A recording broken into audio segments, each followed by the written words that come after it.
المبارك 1 أيار بعيد العمال العالمي. بداية نستذكر جميع شهداء الكدح والحرية وجميع شهداء الحركة الحرية الذين ضحوا وسطروا ملاحم البطولة من أجل بناء حياة حرة ندية، الذي استمد من فكر وفلسفة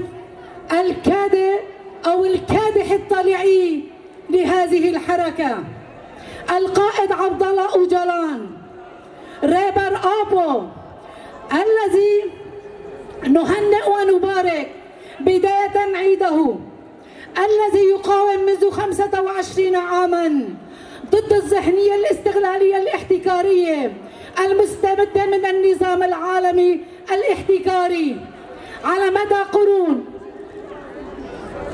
توج وأعطى وأولى أهمية للكادحة الأولى في التاريخ والمجتمع هي المرأة الأم، التي قادت المجتمع وبنت وتضافرت جهود جميع النساء من كلان إلى مرحلة الأمومة، بنت نظامها المجتمعي الديمقراطي. ولكن على مر التاريخ النظام الاحتكاري الذهنية السلطوية الذكورية التي دائما خططت وتآمرت على كدح المرأة. لذلك على مر التاريخ تم تنظيم اعتصامات ومؤسسات ومنظمات وثورات لأن تتضافر جهودها وأن تكون لائقة لكدحها وجهدها. ولكن رغم أنه عام 1886 تم عصيانا وكان نتيجتها رحى 11 عاملا ضحية لهذا الاعتصام الذي لم يقبل ذهنية التسلط والاستغلال الكدح.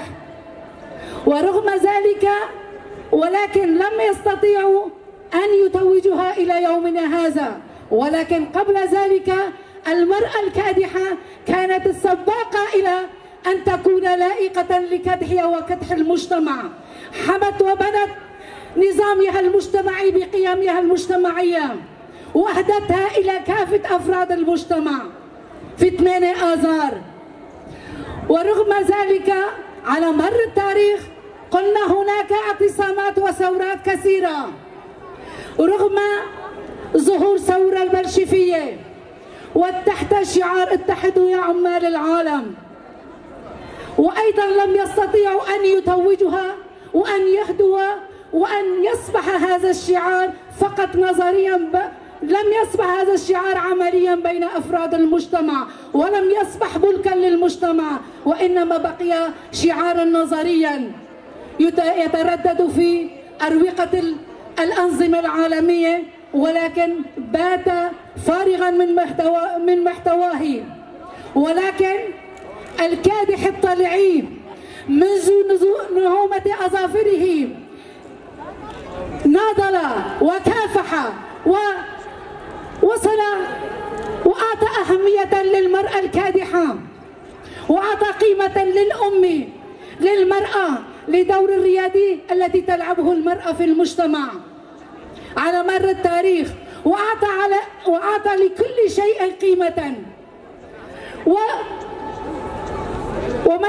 وملأ جوهره بأن يكون للإنسان قيمة وأهمية، لأن الإنسان هو العنصر الفعال في إدارة المجتمع، في إحياء النظام المجتمعي الذي يعطي الأهمية للحياة معنى وجوهرا وقيمة. إذن بفكر وفلسفة القائد الذي ظهر على مسرح التاريخ والذي توج كدح المئات السنين أو بآلاف السنين التي توجها وأهداها للمرأة الأم، ووصل بالفرد والمجتمع إلى المستوى الذي يرتقي به الإنسان. لذلك وهو معتقل في سجن إمراليم النظام الحداثة الرأسمالية التي تحاول دائما أن تبيد إرادة الإنسان، أن تبيد إرادة الإنسان المقاتل المكافح المناضل الذي يحمي قيم المجتمعية، وعلى رأسها المرأة الطليعية، المرأة المنظمة، المرأة الكادحة والعاملة. لذلك تستهدف دائما إرادة المجتمع وتستهدف قائدات وطليعيات هذه الحركة وهذه الذهنية الفاشية التي لا تقبل إرادة أحد، ما زالت تحارب فكر الديمقراطي وفلسفة الأمة الديمقراطية الذي نشر بين أفراد المجتمع، بين مجتمعات الشرق الأوسط، والذي أصبحت هذه الفلسفة ملك لكثير من المجتمعات، فالكل يرزم على هذه الفكرة ويؤمن ويضمن حقوقه لكي أن يصل إلى المستوى الحياة المطلوبة. لذلك نحن كحركة المرأة لنا دور ريادي، ونحن مخولون أكثر من أي وقت إننا سنقود هذا المجتمع، سنرسخ فكرة وفلسفة القائد بمشروع الأمة الديمقراطية، كما بنينا نظامنا المجتمع الديمقراطي وأهدينا إلى المجتمع وما زال يفرض نفسه بقوة، وما زالت هذه الثقافة ثقافة آلهة الأم منتشرة وبقوة. سنكون أيضا مخولون للعب دورنا في إدارة هذه المرحلة. نداؤنا إلى كافة الكادحين وخاصة الكادحات والطليعيات للمجتمع أن يتضافر جهودهن في محاربة الذهنية السلطوية الاحتكارية للحداثة الرأسمالية التي تبيد الشعوب عن بكرة أبيها. ونداؤنا إلى شعبنا في باكوري كردستان في تركيا أن يدلوا بأصواتهم لتحالف الحرية والكدح ليتوجوا كدحهم ويتوجوا نضالهم ومقاومتهم في الوصول إلى بر الأمان للأمن والاستقرار في المنطقة، لأن انتصار حزب تحالف الكدح والحرية هو انتصار لإرادة المجتمع بأكمله وخاصة بقيادة المرأة المناضلة. نداؤنا إلى كافة الناشطات، نداؤنا إلى كافة الكادحات ليتوجوا أينما كنتم.